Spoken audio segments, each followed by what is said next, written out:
এই যে অবিবাহিত এটা বিবাহিতরা, দেখা যাক কারা যেতে। এখন এই যে দড়ি টানা কেমন দড়ি টানা খেলা কেমন? দড়ি টানা যারা অবিবাহিত আর বিবাহিত খেলবে, যারা মনে করেন যে আমরা টাইনে ওদেরকে নিয়ে চলে আসতে পারবে তারা ফার্স্ট, আর যারা না পারবে তারা। আচ্ছা আচ্ছা, ধন্যবাদ আপনাকে, ধন্যবাদ। এই যে দড়ি এক সাইডে থাকবে বিবাহিত, অন্য সাইডে থাকবে অবিবাহিত। মামারা বিবাহিত, ওই সাইডে সম্ভবত অবিবাহিতরা থাকবে। দেখা যাক কারা যেতে। প্রতি বছরের ন্যায় এবারও ঈদের পর বিভিন্ন খেলার আয়োজন করে আমাদের গ্রামের যুব সমাজ। বিবাহিত দলে 6 জন, অবিবাহিত দলে 6 জন, 6 জন করে। ভাই, আপনি খেলাটা কিভাবে উপভোগ করছেন? খুব মজাদার সাথে আমরা উপভোগ করছি, খুব ভালো লাগছে। ঈদের 2 দিন পরে আমরা খেলা করতে পেরে অনেক আনন্দ। এইদিকে অবিবাহিতদের পক্ষ থেকে লড়বে আমাদের গ্রামের ভাগ্নে। এই যে আমাদের গ্রামের ভাগ্নে,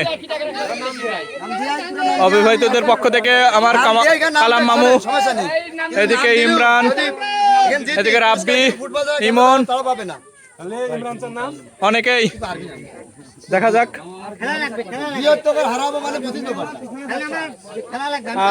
বিবাহিতরা, এই যে বিবাহিতরা দেখা যাক কারা যেতে। এই দড়ি দিয়ে খেলা হবে। দড়িটা খুবই শক্তিশালী, অনেক মোটা।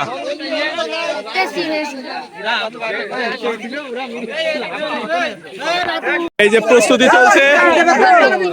চলছে, এই সাইডে অবিবাহিতরা, এই সাইডে বিবাহিতরা। দেখা যাক এই যে বাবা,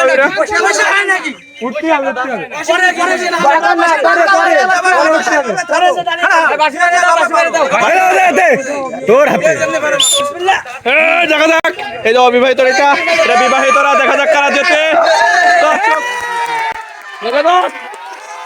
এখন পর্যন্ত অবিবাহিতরা এগিয়ে আছে, অবিবাহিতরা এগিয়ে আছে। দেখা যাক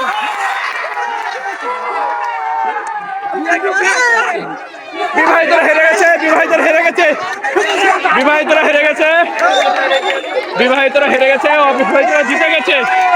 জিতে গেছে। অনুভূতি কি? জিতার অনুভূতি কি ভাগনা? অনেক আনন্দ। কোনদিন খেলিনি, এর আগে কোনো ফার্স্ট খেললাম।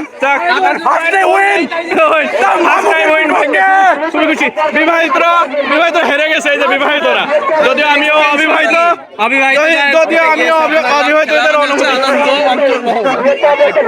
খুবই আনন্দ মুখর। আমি অবিবাহিত পক্ষে, কারণ আমি অবিবাহিত।